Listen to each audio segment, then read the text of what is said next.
이제 37강 보시겠습니다. 먼저 1번에 보시면요.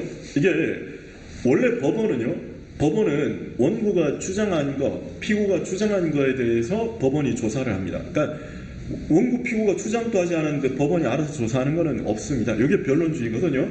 근데 이 변론주의에 대한 중대한 예외가 두 가지예요. 변론주의의 예외라는 말은 당사자가 주장을 하지 않더라도 법원이 직권으로 할 수 있다. 그게 바로 이른바 직권조사사항이라고 부르거든요. 이게 바로 뭐냐? 변론주의 예외가 첫째, 바로 소송요건이죠.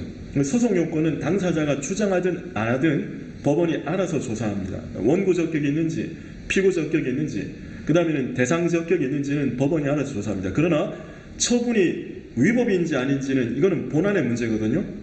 아니 여러분, 취소소송에서는 메인이 뭡니까? 원고가 주장하는 건 뭡니까? 처분을 취소해달라는 거 아닙니까? 처분을 취소하려면 처분이 뭐 해야 됩니까? 위법해야 되죠. 그래서 처분의 위법 여부는 이 본안의 문제가 돼요. 그러니까 위법 여부는요, 만약에 원고가요, 행정청을 상대로 행정청이 사전 통지하지도 않았다, 청문을 안 했다 라는 거를 주장을 안 하죠. 근데 청문을 안 했다는 거는 절차상의 위법 아닙니까? 근데 원고가 피고는 청문을 저한테 안 했습니다 라는 주장도 안 하는데 법원이 알아가지고 야, 청문 안 한 것 같네, 위법하네, 못해요. 위법 적법을 이루는 요소는 원고 피고가 주장을 해야 됩니다. 그러나 소송 요건만큼은 법원이 뭐로 할 수 있다고요? 직권으로 조사할 수 있다. 그런 내용들이 거기에 나오게 됩니다. 자, 여기까지 하실 수 있겠죠? 그 다음에 2번에 보시면요, 행정청 내부에서의 행위나 알선, 권유 이런 것들은 이건 뭡니까? 내부적인 조치니까 처분 아니죠. 처분 아니죠. 그죠? 그 다음에 거기 보시면 3번은요. 그렇죠. 우리 아무리 어떤 불이익한 조치라도 공단계에서 직원을 해고했다? 그럼 여러분 이게 무슨 이게 공단계 직원을 했다? 이게 무슨 행정 처분입니까? 공단계가 행정청이 아닌데, 그렇기 때문에 아무리 권리를 제한하는 행위라 하더라도 행정청이 아니라면 처분이 아니다라는 게 3번 내용이 됩니다. 그 다음에 여러분, 입찰 참가 자격 제한 조치, 바로 각 중앙간서에 장의한다. 이게 이제 뭐 이 조달청장이 한다거나 이런 청장이 하는 입찰 참가 자격 제한 조치를 하게 되면요, 6개월, 1년 이런 식으로 입찰 참가 자격을 제한하게 되면 입찰을 할 수 있는 권한이 박탈되겠죠. 그렇기 때문에 이거는 이 처분성 인정이 된다는 게 4번이 되는 겁니다. 그 다음에 고시는요, 원래 고시 같은 경우는 이거는 행정규칙의 내용이거든요. 행정규칙의 내용입니다. 고시는 행정규칙의 내용이기 때문에 사실 고시 자체가 원칙적으로 처분이 되지는 않습니다. 그러나 고시라 하더라도 보건복지부 고시, 약제급여 고시 생각하시면 된다 그랬죠. A 제약회사의 B 제품은 한 달에 2번 이상 처방을 못한다. 그럼 이건 어떻게 됩니까? 바로 제약회사, 그리고 처방하고자 하는 병원, 처방받고자 하는 국민들에게 직접적인 영향을 주죠. 불특정 다수를 상대로 하는 구체적인 사실에 대한 조치, 전형적인 일반 처분이죠. 그죠? 그렇기 때문에 5번에 처분에 해당한다는 겁니다. 그 다음에 입영 처분은 처분이지만, 그죠? 입영 처분은 처분이지만 신체 등위 판정, 예를 들어 내가 허리가 되게 안 좋은데도 1등위 판정이 났다, 1급 판정이 났다? 그것만으로 아직 군대 가야 될 의무 생기는 건 아니죠. 입대 영장이 떨어져야 군대를 가는 거니까. 따라서 신체 등위 판정은 처분이 아니게 된다는 것이 거기에 나오는 판례 내용이 됩니다. 그리고는요, 거부가 처분이 되려면 뭐가 있어야 됩니까? 신청권, 그죠? 이때 신청권은 어떻게 해요? 법규상 또는 조리상의 신청권이 되겠죠. 그래서 7번의 그 내용입니다. 그러니까 법규상 또는 조리상입니다. 법에 규정이 없더라도요, 그러더라도 이제 조리상의 신청권은 있어야 된다는 겁니다. 그 다음에 8번에 보시면요, 그 거부가 처분이 되기 위한 요건으로서의 신청권이라는 거는, 이거는 뭡니까? 신청권에 대응되는 행정부의 의무는 뭐죠? 응답 의무죠. 응답 의무. 응답 의무니까 신청권이 있다는 말은 응답을 해줄 그런 의무가 있다는 거예요. 허가를 해줄 의무가랑은 다른 겁니다. 신청권에 대응되는 행정청의 의무는 응답 의무고, 따라서 신청권이라는 것은 응답을 받을 권리에 불과합니다. 따라서 거기에 나오는 거 있죠. 신청에 대한 인용이라는 만족적 권리를 의미하는 것은 아니라는 겁니다. 그 다음에 여러분, 이게 공무원 임용 신청권이라는 건 없습니다. 이 신청권이 있다는 말은 신청에 대한 거부가 처분인데, 근데 이게 아니 신청권이라는 게 이 공무원 임용 신청권이라는 게 어떻게 인정이 되겠습니까? 따라서 공무원 임용 신청권은 없는데요. 뭐는 있다 그랬죠? 재임용. 재임용. 그죠? 그렇기 때문에 거기에 나오는 거 있죠. 키워드는 재임용입니다. 재임용 신청권이 거기에 나오는 내용이 바로 그 말입니다. 그 다음에요. 10번에 보시면 이 복직 있죠. 복직은 어떤 거냐면 예를 들어 제가 공무원으로 임용되어 있는데 아기를 키운다고 육아휴직을 했습니다. 그럼 육아휴직이 끝나고 나면 저는 이제 다시 일을 하겠다. 그게 복직이에요. 그러니까 공무원 신분이 있으면서 뭔가 지금 쉬고 있을 때 다시 그 일을 낳는 게 복직입니다. 근데 거기 보면요. 당연 퇴직되었죠. 당연 퇴직된 공무원 같은 경우는 난 다시 뽑아달라. 이런 건 없습니다. 신규 임용을 받아야죠. 그래서 이런 경우에 당연 퇴직된 공무원 같은 경우는 복직 신청권이 없습니다. 그게 거기에 나오는 10번이 되겠죠. 그리고 11번도요. 내가 교대를 졸업했다. 내가 사범대를 졸업했다. 그래서 교사 임용 신청권이 있는 건 아닙니다. 따라서 11번은 처분이 아니게 되는 거고요. 그다음에 12번 자체는요. 말이 좀 어려운데 뭐냐면 이게요. 어떤 건물이 있었습니다. 건물이 10층짜리 건물인데요. 이 건물이 그러면 10층짜리 건물 같으면요. 수도나 전기나 뭐 여러 가지 면에서 건물을 관리하는 그런 또 사무실이 있습니다. 근데 건물 관리 회사가 있었습니다. 있었는데 일상적인 전기, 수도 이런 것들은 건물 관리 회사가 하지만 외벽 청소 있죠. 이건 뭐 상시적으로 일어나는 게 아니라 몇 년에 한 번씩 하는 거니까 외주를 줘요. 외주를 줍니다. 그래서 외주를 주는데 그래서 이제 을이라는 회사가 있었습니다. 을이라는 회사가 있고요. 건물 청소에 외주를 준 거예요. 외주를 줬습니다. 병이라고 칩시다. 근데 병이라는 그 건물 외주 업체에서요. 갑이라는 사람한테 의뢰를 해서 갑이 건물 외벽 청소를 했습니다. 근데 갑이 건물 외벽 청소를 하다가 거기에서 어떤 추락을 하게 돼요. 추락을 하게 돼서 이 사람이 다칩니다. 업무상 재해를 입었죠. 그럼 업무상 재해를 입으면요. 근로자 같은 경우에는 근로복지공단에서 업무상 재해라면 급여가 나와요. 급여가 나옵니다. 그래서 이 사람이 갑이 다시요. 을회사가 건물관리회사고요. 외벽 청소를 병회사에 맡겼습니다. 병회사에 맡겼는데 병회사에서 갑이라는 사람한테 외벽 청소를 맡겼고 이 사람이 떨어진 겁니다. 떨어져서 이제 근로복지공단에다가 급여를 신청하라니까 근로복지공단에서 급여를 줬습니다. 근데 여러분 근로복지공단은요 당연히 근로자한테 주는 거예요. 그러니까 근로자니까 어떻게 이 사람이 어디에 일하는지가 나와야 되겠죠. 그래서 을회사 근로자인 갑이 다쳤다. 그러므로 갑에게 급여를 지급한다고 얘기한 거예요. 그랬더니 을회사가 발끈한 겁니다. 왜? 아니 나는 지금 병한테 맡겨서 병이 그냥 갑을 불렀는데 왜 우리를 관리회사로 보느냐. 왜 그랬겠습니까? 사고 나죠. 사고 나면요 보험료가 올라갑니다. 매년 회사는 직원들에 대해서 보험료를 내는데 다칠 때를 대비해서 보험료를 내는데 사고가 많이 나면요 보험료 올라갑니다. 교통사고도 많이 내면요 자동차 보험료 올라갑니다. 보험료 올라갈 거거든요. 그래서 을회사가 발끈해서 갑은 우리 직원 아니다. 병 직원이다. 사업주를 바꿔달라고 신청을 했습니다.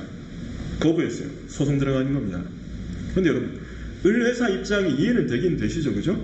을회사 입장도 이해되긴 되시지만 이거는요 을회사가 지금 다툴 게 아니에요.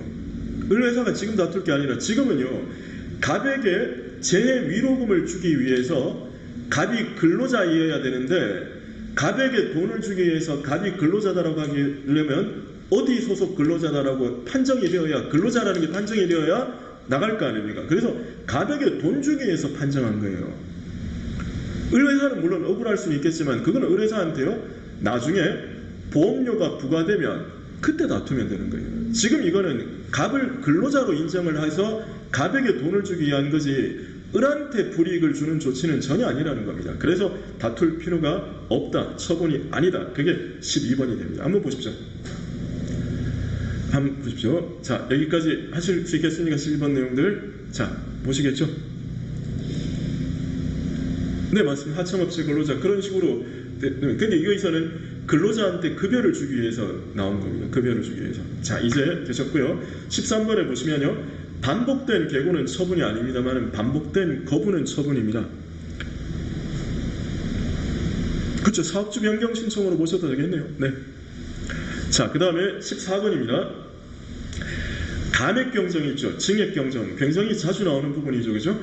증액 경정 처분이 있으면요. 그러니까 세금 부과했다가 한 달 뒤에 금액을 올려서 고치는, 올린다 그래서 증액, 고친다 그래서 경정이죠. 그죠? 그러면 증액 경정 처분이 있으면 당초 처분은 증액 경정 처분에 흡수되어서 증액 경정 처분만이 소송 대상이 됩니다. 그러나 감액 경정은요, 감액하는 처분이 불리한 게 아니죠. 1,000만 원을 부과했다가 한 달 뒤에 300만 원을 감액을 하면요, 감액하는 게 불리한 건 아니잖아요. 그렇기 때문에 감액 처분의 경우에는 감액 경정 처분이 소송 대상이 되는 게 아니라 당초의 처분이 소송 대상이 돼요. 그래서 보시면 14번에 감액 경정 처분의 경우에는 감액되고 남은 당초 처분만이 취소 소송의 대상이 되고요. 증액 경정 처분은 당초 처분은 증액 경정 처분에 흡수되어 소멸해요. 그렇기 때문에 증액 경정 처분만이 소송 대상이 된다는 겁니다. 까지 하실 수 있겠죠? 그 다음 15번입니다. 검사가 불기소 결정을 했다. 제가 폭행을 당해서 수사기관에 신고를 했는데요. 수사기관이 이거는 쌍방폭행이다 그래서 가해자를 불기소 결정을 했다는 겁니다. 기소하지 않겠다는 게 불기소 결정이거든요.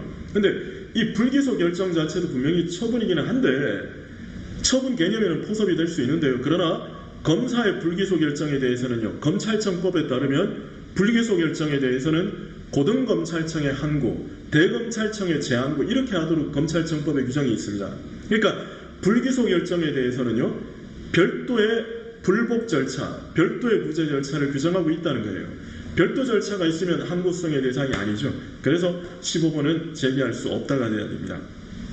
그리고는요, 임원에 대한 그 금융감독원장의 결정이라는 내용이, 임원에 대해서 금융감독원장이 문책 경고를 하게 되면요, 이 임원은요, 은행장이라든가 금융기관의 임원이 경고를 받으면 은행장이나 감사 등의 고위직에 못 올라가요. 그러니까 신분상의 불이익이 있죠. 그래서 경고는 처분이 됩니다. 그리고 공무원 징계 양정규칙에 의한 경고가 뭐냐, 불문 경고가 뭐냐, 이 뭐라 그랬습니까? 우리 공무원법에 있는 징계는 파면, 해임, 강등, 정직, 감봉, 견책 요 6가지가 있거든요. 근데 실제로 이렇게 징계위원회를 열어가지고 이런 징계를 하게 되면, 법에 규정된 징계를 하게 되면은 엄청난 불이익이 주어지기 때문에 보통은 여러분 이렇게 하지는 않고요. 어떻게 하는가 하면 보통은요, 뭐 좀 웬만하면 이렇게 좀 가벼운 거를 하려고 그래요. 그래서 법에 없는 징계인 이른바 불문 경고라는 걸 합니다. 이번만은 불문에 붙일 테니까 조심해 라는 불문 경고를 하게 됩니다. 근데 불문 경고는요, 공무원 징계 양정 규칙이라는 행정 규칙에 있습니다. 국가에도 있고요, 각 지자체에도 다 있습니다. 법률에는 없지만 행정 규칙에는 있습니다. 그래서 어떻게 되느냐, 불문 경고를 받죠. 불문 경고를 받으면 이제는 1년 동안은 표창 선정 대상에서 제외되고 그동안에 받았던 장관 표창 공적들이 다 날아가요. 승진 등이 엄청난 불이익이 있겠죠. 그래서 우리 판례가 처분으로 본 게 거기에 나오는 17번이 되는 겁니다. 그 다음 18번은요, 법인에 대한 소득금액 변동 통지. 뭐라 그랬습니까? 법인은요, 그 직원들에게 급여를 줄 때 미리 원천 징수라 그래서 3.3%를 떼고 줘요. 3.3%를 떼고 주는데, 근데 법인이 말이죠, A라는 법인이 갑한테 급여를 주면서 100만 원입니다 라고 3.3% 33,000원을 떼서 줬다고 칩시다. 근데 동작세무서에서 보니까요, 이 법인이 갑한테 월급 주는데 이 갑이 대주주고요, 갑이 월급 받는 게 실질적으로는 차량 뭐 유지비 뭐 그 다음에 뭐 점심값 뭐 이런 등등 해가지고요, 매달 1,000만 원 나가는 거예요. 그래서 이제 야, 얘 월급 100만 원 아니고 1,000만 원이야 라고 통보하는 게 소득금액이 변동이 되었어 라고 통보하는 게 소득금액 변동통지입니다. 그럼 변동통지를 받죠? 그럼 어떻게 되느냐, 법인은요, 이제는 3.3% 1,000만 원에 대한 3.3%를 떼서 줘야 될 의무가 생겨요. 그래서 처분이 되는 겁니다. 그게 18번이죠.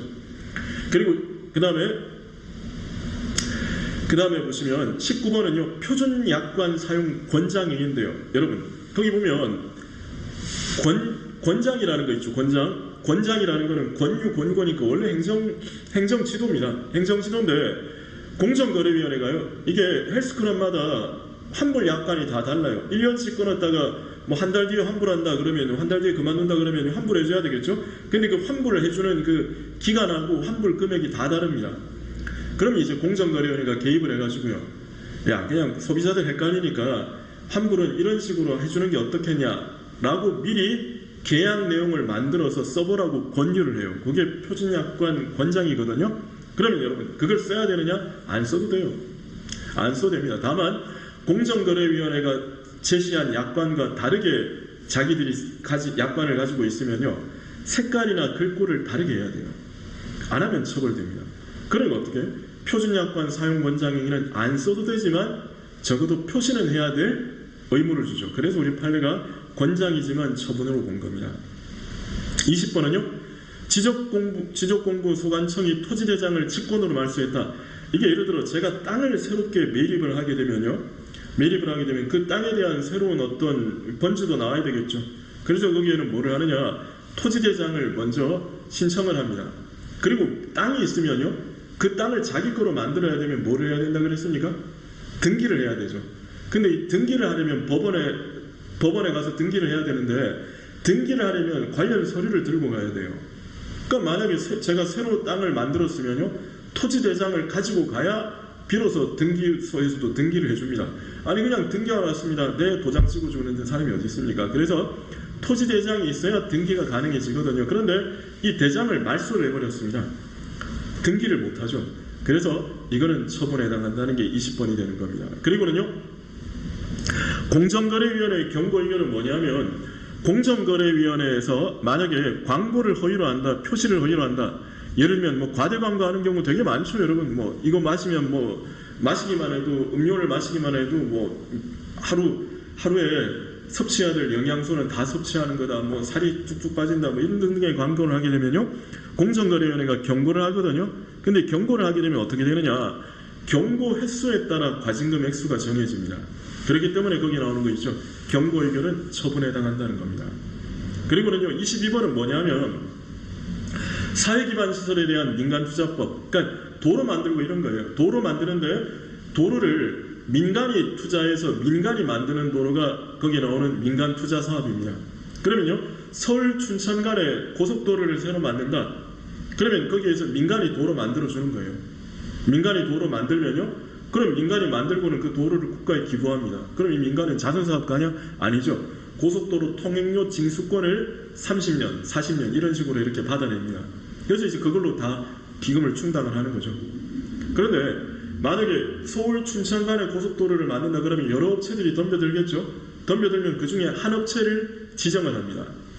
그러면 그 업체는 뭐를 하느냐? 서울 춘천 간 고속도로 날 땅이 지 땅이라면 문제될 거 없는데 그럴 리는 없겠죠. 그러면 그 고속도로를 만들기 위해서 도로 부지에 있는 땅 주인의 어떤 땅 주인의 토지를요, 강제로 수용할 수 있는 수용권이 생겨요.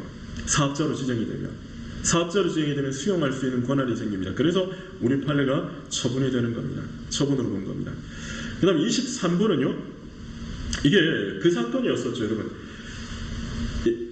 지금 왜 대형마트 있죠? 대형마트 영업시간 규제되잖아요. 12시부터 8시까지를 대형마트 영업시간을 규제를 들어갔습니다. 규제를 하니까 대형마트에서 소송을 들어간 거예요. 12시부터 8시간. 아니 왜 우리가 장사하겠다는데 왜 영업시간을 규제하느냐, 왜 장사 못하게 하느냐라고 소송을 들어갔습니다. 소송 들어갔는데요, 소송 중에 뭘 했느냐, 12시부터 아침 8시까지를 12시부터 아침 8시까지가 아니라 12시부터 10시로 바꾼 거예요. 10시로 바꾸니까 어떻게 되느냐. 자, 보세요. 처음에 처분이 있었죠? 그리고는 후속 처분이 있었지? 그럼 여러분, 처음에 처분이 있고 후속 처분이 있으면요, 원래 종전 처분은 후속 처분에 흡수되어 소멸하게 되겠죠. 그러면 종전 처분에 대한 소송은 흡수되어 소멸했으니까 각하돼야 돼요. 각하돼야 되는데 문제는요, 이거 각하죠? 그러면 이제 다시 또 소송 제기할 거 아닙니까? 그럼 만약에 12시부터 아침 10시까지를 12시부터 10시 반까지로 하면 그거 또 각하돼야 될지 않겠습니까? 그래서 우리 법원이 여기서 고민을 한 거예요. 어떻게 고민을 했느냐? 종전 처분이 있고 후속 처분이 있다고 해서요, 종전 처분이 일률적으로 소멸되는 건 아니다. 후속 처분이 종전 처분이 유효함을 전제로 해서 추가하는 거라면, 그래서 우리 판례는 뭐로 봤느냐? 자, 처음에 12시부터 8시까지 했다가 12시부터 10시까지로 바꾸었다 그랬죠? 그걸 어떻게 봤느냐? 12시부터 8시까지 처분은 그대로 있고 2시간을 플러스한 거로 본 거예요. 그러니까 종전 처분을 흡수시키겠다는 게 아니라 종전 처분이 살아있음을 전제로 해서 8시까지 있음을 전제로 해서 2시간을 더 덧붙인 거로 이해를 하는 겁니다. 그러니까 어떻게? 종전 처분이 유효함을 전제로 했으니까 종전 처분은 종전 처분대로 있고 후속 처분은 후속 처분대로 있고 2개 처분 다 있는 거니까 종전 처분에 대한 소송은 여전히 소익이 있다 이렇게 보는 겁니다. 그래서 보시면요. 국어적으로 접근하세요. 보세요. 후속 처분이 종전 처분의 유효를 전제로 그 내용 중 일부만을 추가. 그럼 보세요. 종전 처분의 유효를 전제로라는 말은 이미 종전 처분이 살아있다는 것을 전제하잖아요. 그러니까 당연히 그때는 여러분 여전히 종전 처분도 살아있다는 겁니다. 물론 살아있으려면요 2 처분은 나누어질 수가 있어야 되겠죠. 2 처분이 여러분 나눌 수 있는 게 아니라면 1개밖에 없다는 거 아닙니까? 나눌 수 있으니까 어떻게 해요? 각각 있다는 거예요. 그래서 이제 이거를 종전 처분과 후속 처분이 불가분적이면 안 돼요. 불가분이라는 말은 함께라는 거 아닙니까? 그러면 종전 처분이 살아있다가 안 되지. 불가분적이 아니면 종전 처분은 종전 처분대로 있고 후속 처분 또 후속 처분대로 있다. 그게 우리 판례 입장이 됩니다. 그게 23번까지 하실 수 있겠죠? 자, 그 다음에 24번은요. 자, 거기 보시면 협약 해지죠. 제가 이거 여러 번 강조드렸습니다만 협약 해지가 처분이 있는 거에 대해서 처분이냐 아니냐에 대해서 굉장히 핫한 이슈거든요. 근데 우리 판례가 이 협약 해지에 대해서 처분으로 본 게 있습니다. 그게 바로 24번도 대표적인 거죠. 뭐라 그랬습니까? 협약을 해지하는 것, 이게 계약을 해지하는 거거든요. 근데 계약을 해지할 때 계약서를 처음에 당연히 계약을 체결할 때 계약서를 쓰겠죠. 계약서를 써서 이 계약은 이렇게 한다. 그리고 계약 기간은 얼마다. 그리고 만약에 이러면 계약을 해지한다. 그리고 계약을 해지하면 이런 효과를 주겠다. 라고 하면 그러면 이제 그런 것들에 대한 협약 자체는 전형적인 공법상 계약입니다. 그리고 그 공법상 계약에서 생긴 대로 계약서에 정해진 대로 계약을 해지하고 효과도 계약서대로 가면 이거는 전형적인 공법상 계약 해지가 돼요. 처분 아닙니다. 처분 아닌데 이게 지금 거기 보면 과학기술기본법령에 따라 요 말을 써줄 거예요. 안 써주더라도 두뇌 한국 사업 협약 해지 요거는 따로 기억을 하셔야 됩니다. 따로 기억을 하셔야 되는데 이게 뭐냐면요. 대학교의 우수 인력을 활용하기 위해서 대학교 연구실에다가요 연구비를 지원을 하고 성과를 내기로 한 거예요. 근데 연구비 지원받아서 이 교수가 뭐 했느냐? 밥값, 회식비 다 쓴 겁니다. 그래서 어떻게 했다고요? 협약 해지를 들어가는 거예요. 근데 이거는요 과학기술기본법에 보면 협약이 해지되면요 3년간 국책사업에 참여를 못하고 그 다음에는 기존에 받은 돈은 다 토해내도록 되어 있습니다. 법에. 그럼 잘 아시다시피 행정법은요 바로 행정법 자체는 행정의 우월성을 전제로 한 거 아닙니까? 그래서 행정법에 주어진 효과가 주어지니까 이거는 처분이라고 본 겁니다. 24번 기억을 하셔야 됩니다. 하나 더 기억을 하실 게 뭐냐, 우리 판례가 공법상 계약으로 보는 것, 시립합창단은 시립무용단은 말고 공법상 계약으로 보는 것 중요한 게 중소기업 기술 정보화 지원 사업 협약, 이건 공법상 계약이에요. 거기는 협약 해지를 했을 때 뭐라 그랬죠? 계약서대로 계약을 해지했고요. 계약서에 적힌 대로 효과가 생겼습니다. 이거는 전형적인 계약입니다. 계약까지 하실 수 있겠죠? 그래서 그 정도로 정리를 해 두도록 하십시오. 자, 그 다음에 이제 거기 보면 25번입니다. 자, 이게 뭐라 그랬습니까? 승진은요 먼저 승진 후보자를 작성을 해요. 승진 후보자를 작성해서 1순위부터 쭉 이렇게 1순위부터 한 50순위까지 쭉 매기면요 만약에 10명을 승진시킨다 그러면 1번부터 10번까지 승진을 시킵니다. 근데 어떤 일이 있었는가 하면요 교감 승진이 되는데 이 사람이요 교감 승진 후보자 명부에 9번으로 있었습니다. 근데 그 해에 교감 승진을 16명을 하는데요 9번만 빼고 1번부터 17번까지 교감 승진을 시킨 거예요. 그러니까 이 사람이 어떻게 했겠습니까? 교감 승진에서 제외되었죠. 그래서 여기에 대해 소송을 들어가는 거예요. 근데 원래 공무원에 대해서 승진 신청권은 없거든요. 그럼 여러분 신청권이 없으면 신청에 대한 거부는 처분이 아니죠. 그래서 만약 이 사람이요 승진 신청을 해서 행정청이 거부했다, 여기에 대해 취소송을 제기했으면 각하되었을 거예요. 근데 여러분 잘 생각해 보십시오. 그러면 만약에 이 사람이요 그 다음에는 더 노력을 해서 승진 후보자 1번으로 들어갔다. 그런데 이 사람을 승진을 안 시켜줬다. 승진 안 시켜주면 여러분, 이 사람은 얼마나 억울한 게 있을 겁니까? 그죠? 소송 제기해서 억울함을 풀 수 있도록 해야 되겠죠. 그래서 우리 판례가 만들어낸 거예요. 뭐라고요? 승진 임용을 안 시켜준 것. 다시요. 승진 임용에서 뺀 것. 다시 승진 임용 제외. 승진 임용 제외. 이 자체를 처분으로 본 겁니다. 그래서 승진 임용 제외. 그럼 이거는 처분으로 들어가야 됩니다. 하실 수 있겠죠? 똑같은 경우에 있었죠. 여러분, 대학교 총장. 근데 교육부 장관이 1순위자, 2순위자 중에 2순위자를 대통령한테 제청한 것. 이것도 어떻게 봤다고요? 임용 제청 제외.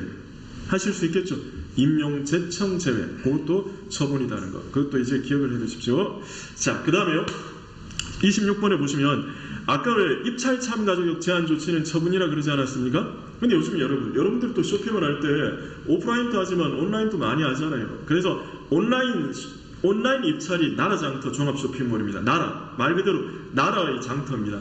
나라장터 종합쇼핑몰에 거래 정지를 하게 되면 온라인 입찰을 못 들어가요. 그러니까 이것도 일종의 입찰 참가 자격 제한이 되고 처분이 되는 겁니다. 그 다음 27번은요. 법무사나 변호사 같은 경우에 있어서 이 브로커들이 활동을 하면서 사건을 자꾸 일으키고 사건을 자꾸 이상하게 만들어가는 것을 막기 위해 가지고요. 그래서 이 변호사나 법무사 같은 경우에는요, 직원을 뽑을 때 변호사회, 법무사회 승인을 받아야 됩니다. 근데 A 법무사가 갑이라는 사람을 직원으로 뽑았는데 법무사에서 이 사람 문제 있다고 승인을 안 해준 거예요. 그럼 여러분, 당연히 이거는 당연히 뽑으면은 뽑아달라. 내가 이 사람을 뽑았으니까 승인해달라고 신청권이 있죠. 신청권이 있으니까 만약에 그거를 거부하면 이거는 처분이 되는 거죠. 그래서 거기 보시면 이거는 채용 승인을 거부하는 조치는 처분에 해당한다는 거고요. 그리고 28번은요.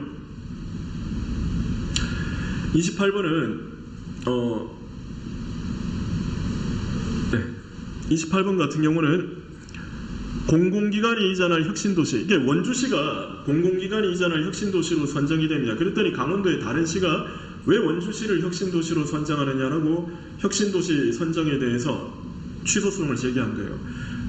혁신도시로 결정이 되면 공공기관이 이전하죠. 그럼 여러분 분명히 어떤 장점은 있습니다. 그러나 공공기관이 이전했을 때는요, 그 장점이라는 게 뭐냐? 지역경제가 살아나는 거지.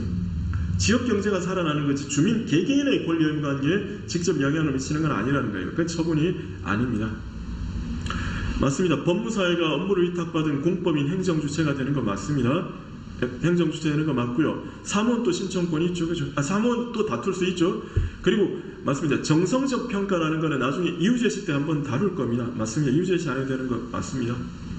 네. 그 다음에 29번에 보시면요. 이의신청을 받아들이지 않는 취지의 기각결정 또는 통지인데요. 이게 거부처분에 대한 이의신청을 받아들이지 않는 취지의 기각결정 통지. 자, 제가 만약에 동작구청장한테 뭔가 신청을 했는데 거부당했습니다. 그래서 동작구청장한테 이의신청을 했거든요. 이의신청을 했더니 동작구청장이 이의신청 못 받아주겠다라고 통보를 한 거예요. 그럼 여러분, 새로운 불이익입니까? 기존 거부처분을 유지하는 겁니까? 기존 거부 처분을 유지하는 거죠. 따라서 이의신청을 받아들이지 않는 취지의 기각결정은 처분이 되지를 않습니다. 그게 29번입니다. 그리고는요, 만약에 제가 누군가랑 계약을 했습니다. 제가 누군가한테 돈을 빌려주는 계약을 했습니다. 큰 돈을 빌려준다.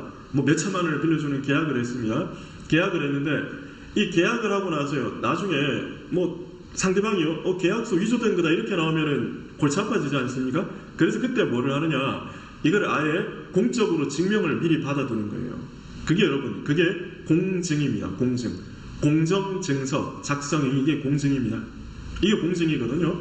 근데 그래서 제가 말입니다. 이걸 아예 그냥 공증을 미리 받아두면요, 나중에 이거 위조되었다 이런 얘기는 하기는 곤란하겠죠. 그래 곤란합니다. 근데 만약에 제가 누군가에게 돈을 빌려주는 계약을 하고 그리고 계약을 했는데 공증까지 받은 상태입니다. 근데 이 사람이요, 이거 계약서는 나는 실제로 돈 빌린 적 없다. 만약에 상대방이 실제로 돈 빌린 적 없다. 돈 빌린 적 없고 이거는 그냥 아예 내용 자체가 완전히 허위다라고 주장을 하면서 돈을 안 갚겠다고 얘기하는 거예요. 그럼 여러분, 그 사람은요, 당연히 돈을 안 갚겠다라고 하는 것은 돈 빌린 적이 없다라고 하려면요, 계약서를 쓸 때 내가 약에 취해 있었다 또는 뭐 정신이 없었다라는 이유로 계약 자체가 의미가 없다라고 소송을 제기하려면 당연히 여러분, 증명 자체를 취소를 소송을 제기합니까? 계약 무효 소송을 제기하는 게 본질적입니까? 계약 무효 소송을 제기하는 게 당연히 본질적인 거죠. 아니, 공증을 취소해봐야 계약서가 살아있으면 어차피 계약서대로 이행을 해야 되잖아요. 그렇기 때문에 그때는 아예 이게 내가 약물에 취해 있었다, 계약 자체가 없는 거다, 이렇게 주장을 하지, 증명 자체를 없애는 것은 크게 의미가 없다는 거예요. 그래서 바로 거기에서는 공정증서 작성을 다투는 건 아무 의미 없다, 그게 판례 입장이 되는 겁니다. 네, 잘하셨습니다. 그 다음에 보시면요, 대장에서 여러분, 토지대장에 어떤 지목란이 있죠. 이 지목 같은 경우는 굉장히 큰 의미를 가진다 그랬습니다. 뭐 뒤에도 나오니까요. 그러나 소유권이 있죠. 소유권은 여러분 뭐를 기준으로 한다 그랬습니까? 구청에서 가지고 있는 대장을 기준으로 합니까? 아니면 법원에서 관리하는 등기부를 기준으로 하는 겁니까? 등기부를 기준으로 한다 그랬죠. 그죠? 그렇기 때문에 대장상의 소유자 이름을 바꾸는 것은 아무 의미 없어요. 그래서 토지 대장상의 소유권, 그렇죠, 그건 처분이 아니게 되는 거고요. 32번. 자, 아까 법인에 대한 소득금액 변동 통지 있죠. 그러면 법인은요, 100만 원이 아니라 너네 1000만 원이야 라고 소득금액 변동 통보가 날아오면 1000만 원에 대한 3.3%를 내야 될 의무가 생깁니다. 그러니까 법인에 대해서는 처분이에요. 근데 동작세무서에서 말이죠, 만약에 A 법인이 갑에게 월급 주는 것을 너 갑에게 주는 월급 100만 원 아니고 1000만 원이야 라고 소득금액 변동 통지를 하면요, 그러면 법인은 3.3%를 1000만 원에서 떼서 줘야 됩니다. 근데 동작세무서에서요, 갑한테도 통보를 한 거예요. 야, 너 월급 100만 원 아니고 1000만 원이다, 알고 있어라고 통보를 하는 겁니다.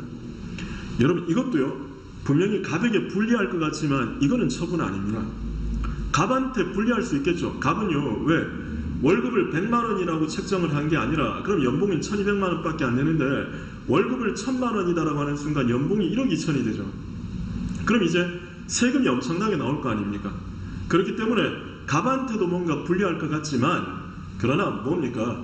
갑한테 불리하게 되는 거는요, 소득금액 변동 통보가 아니라 과세 처분을 갑에게 할 때, 그때 비로소 갑에게 납세 의무가 생기는 거예요.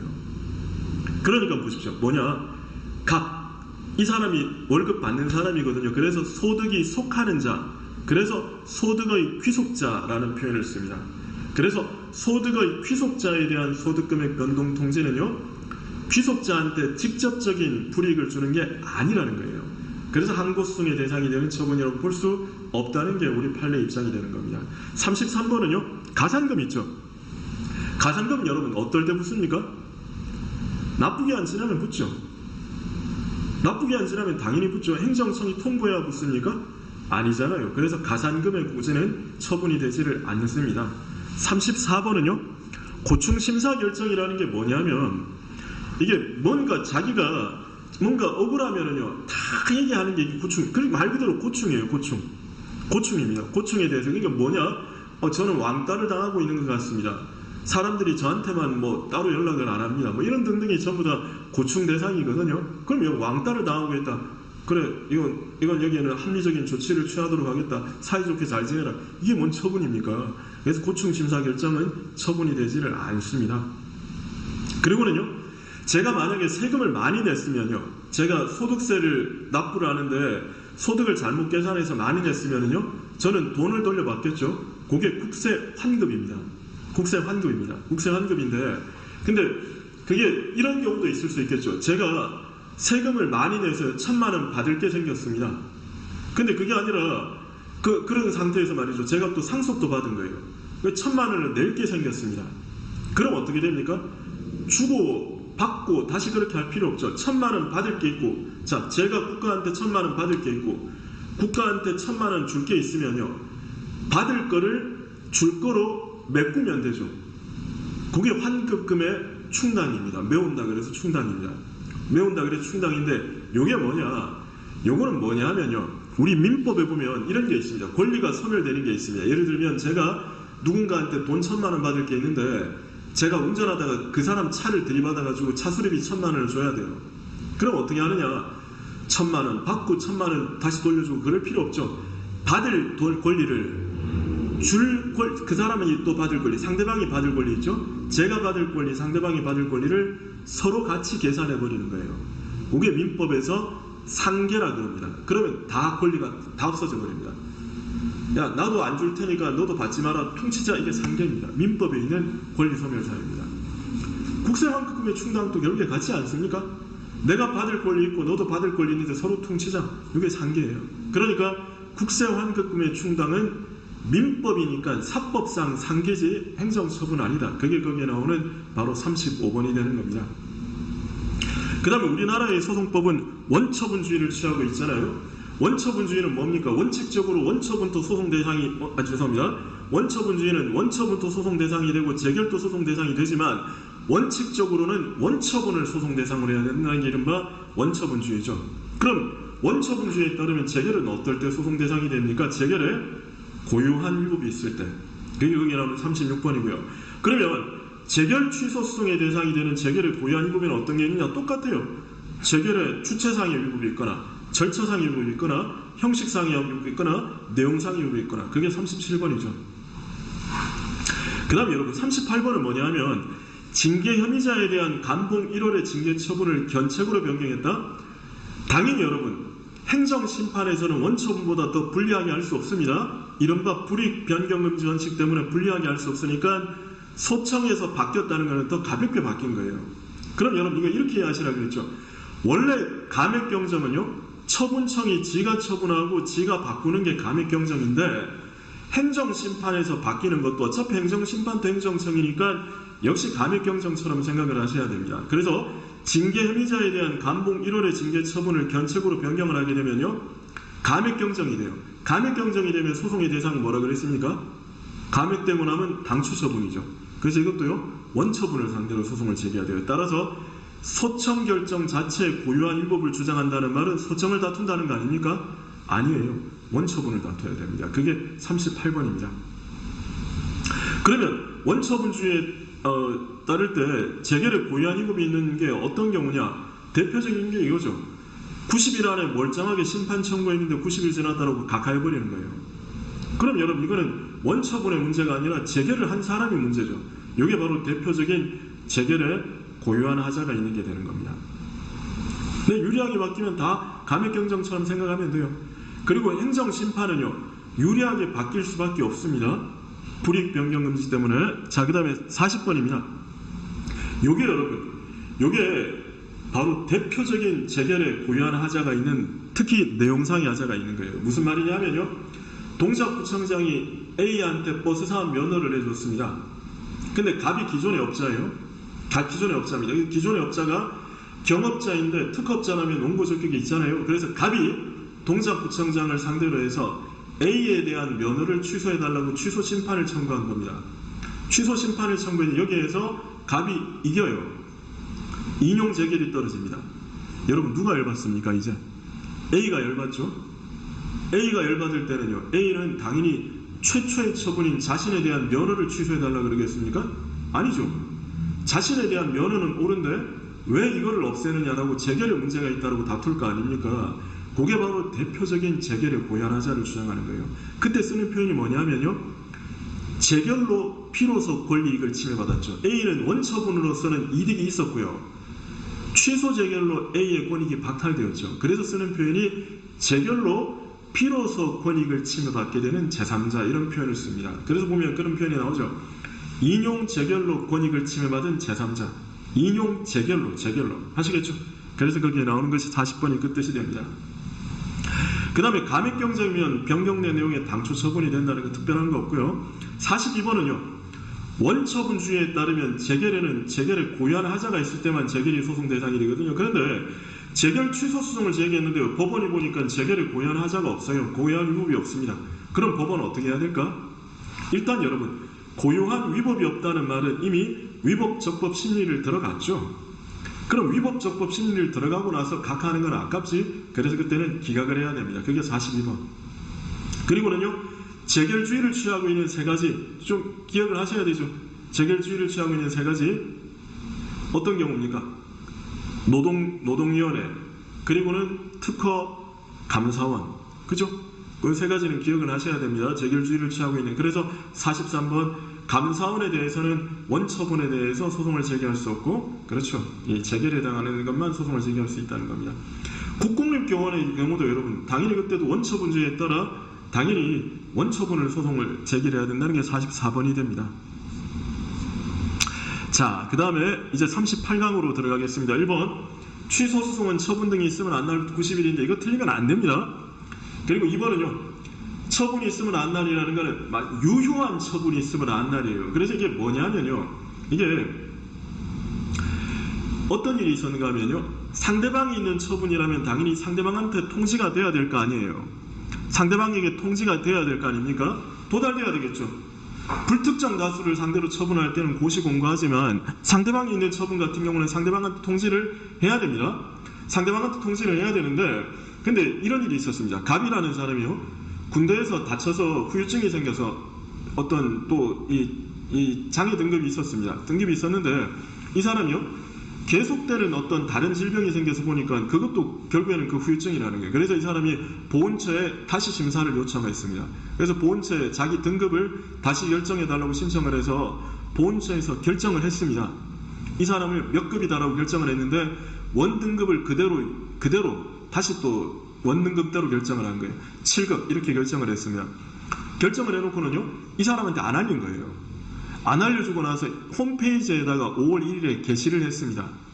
근데 이 사람도 계속해서 궁금하다 보니까 홈페이지에 들어가서 자기 등급이 7등급이라는 것을 6월 1일에 알게 되었습니다.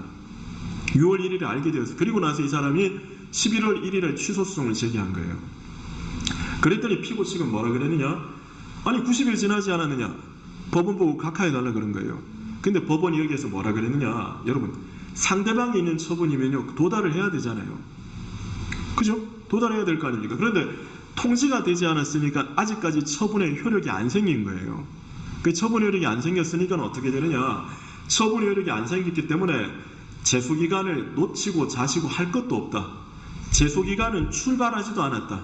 그렇기 때문에 이 소송 제기에 대해서는 제소기간 지났다라고 각하할 게 아니다라고 판시했었던 사건입니다. 그래서 여러분, 이건 이렇게도 묻기도 합니다. 상대방이 있는 처분에 대해서 처분서를 송달하지 않았더라도 상대방이 다른 경로를 통해 처분이 있음을 알았더라면 그날부터 90일이 된다. 틀린 지문이에요. 송달이 안 됐으면 제소기간은 시작하지도 않습니다. 그때 쓰는 표현이 뭐라고요? 그때 쓰는 표현이, 그렇죠, 유효한 처분이 있으면 안 날이 된다는 겁니다. 유효한 처분이. 여기까지 하실 수 있겠죠? 자, 그 다음에 3번입니다. 통상고시에 대해서 처분하는 경우는 어떤 경우입니까? 통상고시하는 경우는 불특정 다수인을 상대로 처분하는 거죠. 통상고시하는 거는, 그죠? 그래서 이때는 어떻게 된다고? 예를 들어 서울, 아까 춘천 간에 고속도로를 건설하겠다. 그래서 도시계획 결정을 했습니다. 근데 이 도시계획 결정에 대해서 여러 이해관계인들이 있겠죠. 그런데 갑이 결정이 한 날은 2월 1일이고요. 갑이 공고를 본 날은 5월 1일, 을이 본 날은 7월 1일, 병이 본 날은 9월 1일. 그러면 갑은 5월 1일부터, 을은 7월 1일부터, 병은 9월 1일부터 이렇게 해버리면요, 이 법적인 안정성이라는 게 없어집니다. 하나의 처분인데 사람마다 제소기간이 다르다? 얼마나 불안정합니까? 그렇기 때문에 우리 판례가 통상고시 또는 공고에 처분하는 경우는요, 공고가 효력이 발생하는 날에, 즉 2월 1일 공고하면 5일 지나서 2월 7일부터 이렇게 생기거든요. 공고가 효력을 발생하는 날에 아예 처분이 있음을 알았다고 봐버리는 거예요. 그게 거기에 나오는 이 3번이 되는 거죠. 그러나 특정인에 대한 처분 또 공고하는 경우 있죠. 어떤 경우입니까? 특정인에 대한 처분을 공고하는 경우는 어떤 경우입니까? 그때는 여러분 이런 거죠. 상대방 집으로 갔는데 주소지에 찾아갔더니 집이 철거되고 없어요. 그럼 이 사람이 다른 곳으로도 전입신고를 해야 되는데 그것도 안 했습니다. 이런 경우가 바로 특정인에 대한 처분을 주소불명 등의 이유로 송달할 수 없어 관고, 공보, 게시판 등에 공고하는 경우거든요. 이런 경우에는요, 공고가 효력을 발생하는 날에 처분이 있음을 알았다고 볼 수가 없어요. 왜? 사람마다 제소기간이 달라질 일이 없잖아요. 그래서 그건 아니라는 겁니다. 근데 4번이 지금까지 딱 한 번 나왔고요. 늘 나오면 3번이 나옵니다. 3번 1 기억을 해두십시오. 아시겠죠? 그리고 5번은요. 우리 오고지 불고지에 대한 규정이 있는데 심판법에는 오고지 불고지에 대한 규정이 있습니다. 그죠? 그러나 소송법에는 오고지 불고지에 대한 규정이 없습니다. 그렇기 때문에 만약에 행정청이 처분하면서 심판기간을 잘못 고지했습니다. 안날로부터 오늘부터 200일 안에만 심판 제기하면 된다고 잘못 알려졌더라도요. 소송 제기할 때는 안날부터 90일 그대로 가야 됩니다. 그대로 가야 됩니다. 자, 그게 거기에 나오는 바로 거기에 나오는 그 내용이 되고요. 자, 그 다음에 6번은요. 처분이 있은 날부터 1년이 되겠죠.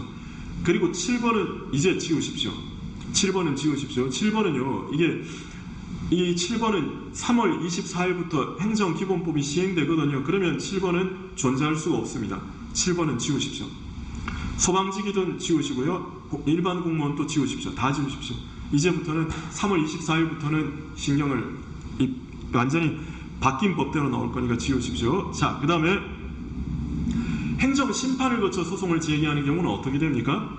취소소송은 재결서 정본을 송달받은 날부터 90일 그렇게 되겠죠. 그죠? 그 다음에 9번입니다. 이건 뭐냐면요. 원래 소변경이 있으면 어떻게 되죠?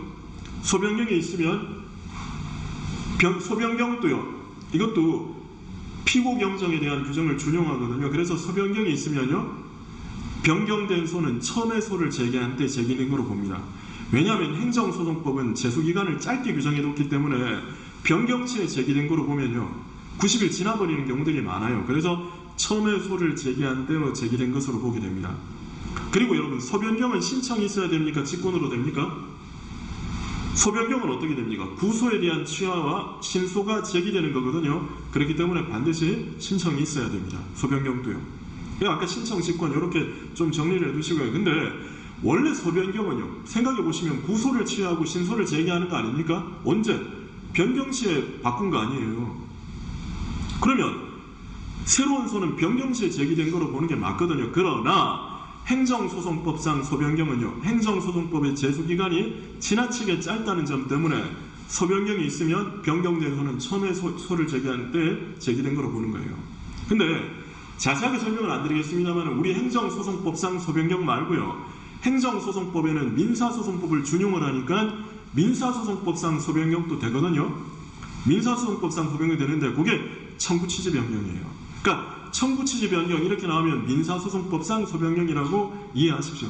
그러면 민사소송법상 소변경은 민사소송법 규정이 준용이 돼요. 그래서 어떻게 해요? 청구취지 변경이 있으면 변경된 소는 변경시 이렇게 가셔야 됩니다. 그래서 보면 9번에 청구취지 변경이라고 나오죠. 그러면 민사소송법상 변경이라고 생각하시고 변경시를 기준으로 한다. 그렇게 가셔야 됩니다. 자, 그 다음에 보시면요. 10번에 보시면 원래 행정심판을 거치면 여러분 재결서 정본을 송달받은 날부터 90일입니다. 근데 행정심판 중에서 특이하게 말이죠. 세금에 대해서는요. 원래 여러분 취소심판을 청구하면 위원회가 할 수 있는 재결은 취소재결 그리고 변경재결 변경명령재결 이거 아닙니까? 근데 국세기본법에 있는 취소심판을 청구하면요. 국세법상의 취소심판을 청구하면 특이한 결정으로서 뭐가 있는가 하면 재조사 결정이 있어요. 예를 들어 제가 집과 토지를 상속받았다라는 이유로 행정청이 상속세 부과 처분을 했습니다. 상속 부과 처분했는데 제가 보니까요. 집과 토지의 가격이 지나치게 부풀려져 있다라는 이유로 제가 세금 부과 처분에 대한 취소 심판을 들어갑니다. 근데 취소 심판을 들어가는데 여기에서 이 행정심판 기관이요. 뭐를 하느냐. 이거 지금 토지 가격, 건물 가격이 정확하지 않은 것 같다. 다시 조사하라. 라는 것이 이른바 재조사 결정이 돼요. 자, 그런데 예를 들어 제가요. 1억 세금 부과 처분을 받아서 취소 심판을 청구했는데 심판기관이 재조사 결정을 내렸습니다. 재조사 결정을 내리면요. 이제 저는 기다리겠죠. 그럼 재조사 결정 결과 어떻게 되느냐. 다시 해서 9,990만 원이 떨어져요. 여러분 그럼 저는 어차피 열받을 거 아닙니까? 10만 원 값하고 심판 청구한 게 아닌데 근데 어떻게 해요? 자 1억 처분이 있었고 위원회가 결정이 있었고 다시 9,990만 원 결정이 있습니다. 감액 경정이죠. 감액 경쟁이면 소송의 대상은 뭡니까? 당초 처분. 당초 처분인데 다만 여기에 대해서는 재주사 결정, 즉 재결을 거쳤으니까 재결을 거치면 원래 어떻게 됩니까? 재결서 정보를 송달받은 날부터 90일이죠. 그죠? 근데 여러분, 이미 재결이 있고 나서 후속 처분이 있을 때까지 기간이 이미 6개월이 지나버린 거예요. 그러면 사실 처음부터 국세청장이 심판기간이요. 국세심판기간이 처음부터 1억 세금 부과 처분을 9,990만 원으로 감액하는 재결을 했으면 저는 곧바로 소송 들어갔을 거예요. 그러나 재조사 결정이 떨어지면요. 재조사에서 나한테 유리하게 떨어지겠거니 라고 기대하고 기다릴 거 아닙니까? 그러니까 이때는 어떻게 되느냐. 재결서 정보를 송달받은 날부터 90일 걸리면 황당한 결과가 생깁니다. 그래서 재조사 결정만큼은 어떻게 해요? 후속 처분의 통지를 받은 날. 그게 거기 되는 거죠. 그게 바로 거기에 나오는 10번이 됩니다. 자, 11번입니다.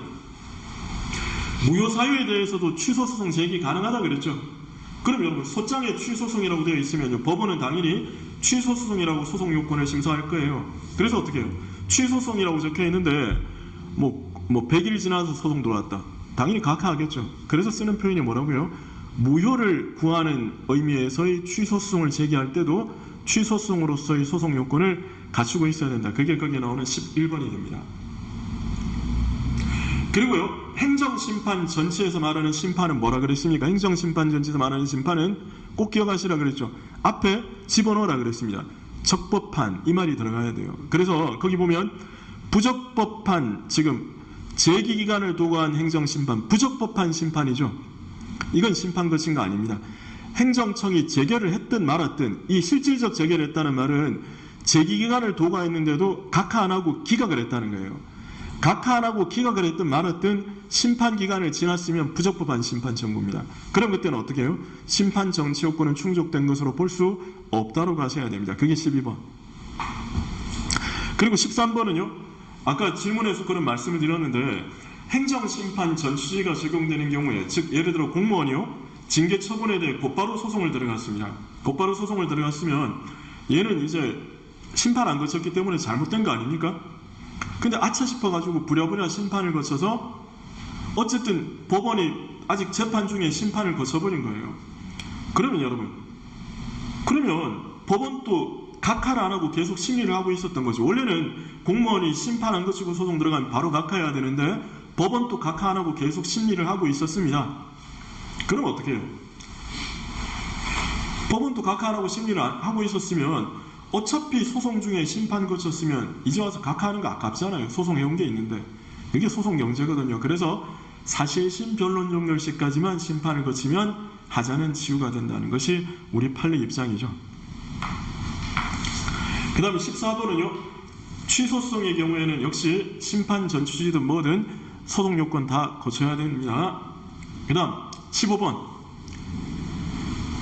원고가 전심 절차에서 주장하지 아니한 처분의 위법사유. 여러분, 우리 왜 새로운 주장은 언제까지 가능하다 그랬죠? 사실심 변론 종결 시까지 가능하다 그랬죠. 그래서 심판에서는요, 예를 들어 제가 청소년에게 술 팔았다라고 영업정지를 당합니다. 제가 소송 제기하면서 심판에서는요, 절차상의 하자 주장했다가 소송에서는 내용상의 하자, 즉 저는 술 안 팔았는데요 주장할 수 있습니다.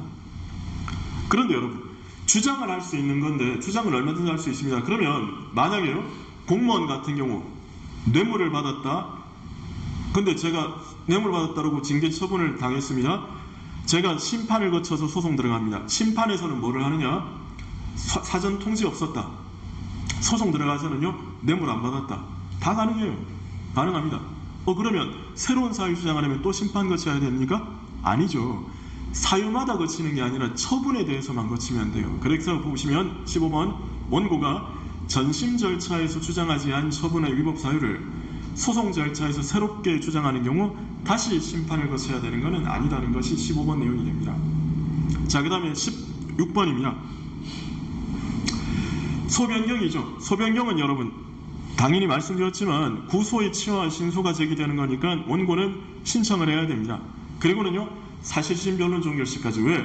소변경을 하면 새로운 주장을 또 하고 자료를 내야 되는데 자료 내는 시기는 사실심 변론 종결 시까지라 그랬죠. 그죠? 그게 거기에 나오는 내용이 되고요. 그리고는 아까 말씀드린 것처럼 행정소송법에도 민사소송법상 소변경이 됩니다. 그 다음에 여러분, 집행정지 잘 정리하셔야 됩니다. 집행정지는요, 요건 기억하셔야 됩니다. 요건. 그게 첫 번째 뭡니까? 본안소송의 계속이죠. 본안소송이 계속돼야 돼요. 그렇기 때문에 본안소송이라는 게 취소소송, 무효소송 얘기하는 겁니다. 근데 취소소송 제기하고 집행정지를 신청해놓고는요, 집행정지 결정이 떨어지니까 취소소송을 취하해버려요. 그럼 본안소송이 더 이상 계속되지 않죠. 그러면 집행정지 결정도 당연히 효력이 소멸합니다. 당연히. 취소할 수 있는 게 아니라 당연히 소멸합니다. 아시겠죠? 그리고 19번입니다. 집행정지는요, 긴급한 필요성이 있는가, 회복하기 어려운 손해방의 필요가 있는가를 보고 판단하는 게 집행정지가 돼요. 그렇기 때문에 집행정지 결정을 할 때는 3일에서 5일 안에 금방 결론이 납니다. 따라서 집행정지 결정을 할 때는 처분의 위법적법까지 보지는 않아요. 처분의 위법적법까지는 보지는 않는데, 근데 그러더라도 여러분, 집행정지라는 게 대표적인 가구제 조치 아닙니까? 근데 이 가구제 조치인데, 가구제는요, 임시로라도 구제해 주는 거예요. 왜? 최종 구제의 가능성이 있기 때문에 임시로라도 구제해 주겠다는 게 가구제입니다. 근데 여러분, 아니, 이길 가능성이 제로입니다. 예를 들어 제가요, 어떤 처분에 대해 취소소송 제기하면서 이 처분은 위법하다라고 소장에 쓸 거 아닙니까? 쓰는데 뭐냐? 이 처분 위법합니다. 왜? 처분 후에 법 바뀌었습니다. 라고 하면서 제가 근거를 소장에 내는 거예요. 그럼 여러분, 소장만 보더라도 얘는 이길 가능성이 제로입니다. 왜? 처분의 위법적법 여부는 항상 언제를 기준으로 합니까? 처분시를 기준으로 하잖아요. 그러니까 처분 이후에 법 바뀌었다고 해서 처분이 위법하게 되는 건 아니에요. 그러면요, 얘는 이길 가능성이 제로입니다. 본안, 즉 처분의 위법적법 여부에서 얘는 이길 가능성이 제로예요. 얘 주장은 근거가 없어요. 그러면 그때는 집행정지도 해줄 필요 없습니다. 그래서 보시면요, 집행정지 요건의 제일 마지막에, 자, 본안의 이유 없음이 명백하지 않을 것. 따라서 본안의 이유, 본안의 근거 없음이 명백하면요, 집행정지 안 돼요. 그래서 거기 보면 19번이 바로 그 내용이 되는 거죠. 자, 그 다음에 보시면 20번은요, 여러분, 영업정지 같은 경우에는요, 집행정지하면 영업할 수 있죠. 그러나 제가 건축허가를 신청했는데 거부처분이 있었습니다. 거부처분을 정지하는 게 무슨 의미가 있죠? 아무 의미 없죠. 따라서 거부처분은 집행정지 대상이 아니라는 겁니다. 그리고는요, 자, 제가 예를 들어서요, 운전면허 정지 처분을 받았는데, 동작경찰서장으로부터 운전면허 정지 처분을 받았는데 집행정지를 신청해서 받아들여졌습니다. 그럼 저 이제 운전할 수 있죠? 운전면허 정지 처분이 정지되었으니까 운전할 거 아닙니까? 그럼 제가 운전하니까요, 동작경찰서장이요, 너 임마 면허 정지 기간 중에 운전해, 면허 취소. 당연히 안 돼요. 서울지방경찰청장, 너 왜 운전면허 정지 기간 중에 운전해, 면허 취소. 안 돼요. 그래서 뭐라고요? 집행정지 결정이 있으면 처분청과 관계행정청은 구속이 됩니다. 그래서 거기 보시면요, 이게 뭡니까? 처분에 대해서는 취소 판결이 있으면 처분청은 따라야 된다. 기속력이죠. 그래서 취소 판결의 기속력에 관한 규정은 집행정지 결정에도 준용이 돼요.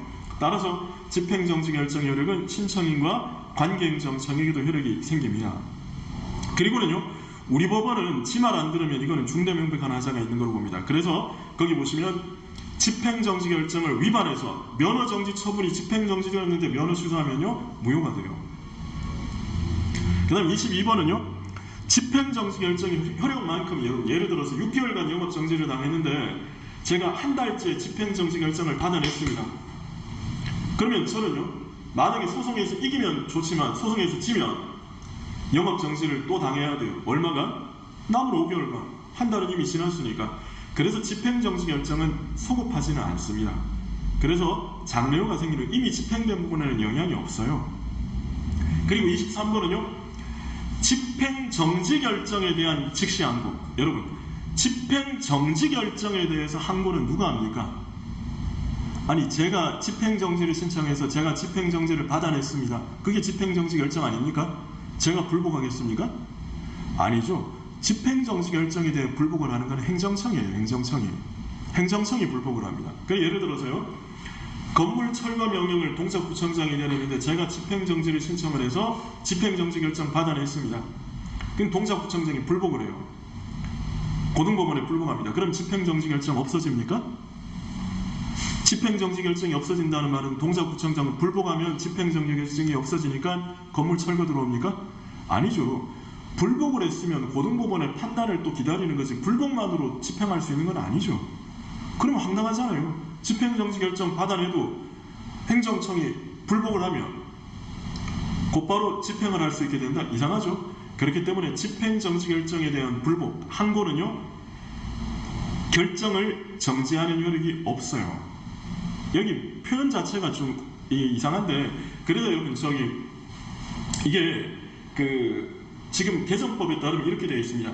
집행정지 결정에 대해 즉시를 항고하더라도 집행정지 결정은 유효하다 이렇게 바뀌어 있습니다. 그래서 문장이 그런 뜻입니다. 그래서 여러분들은 읽으실 때 결정의 집행을 정지하는, 거기에서 집행을 바로 쳐고 읽으십시오. 결정을 정지하는 효력이 없다 이렇게 돼야 됩니다. 그리고 가처분은요 항고소송에서는 되지 않는다 그랬습니다. 왜? 항고소송에서는 별도로 가구제 제도를 두고 있어요. 그게 바로 뭡니까? 집행정지라는 별도 가구제를 두고 있으니까 가처분은 인정되지 않는다는 겁니다. 자, 잠깐 쉬었다가 보겠습니다.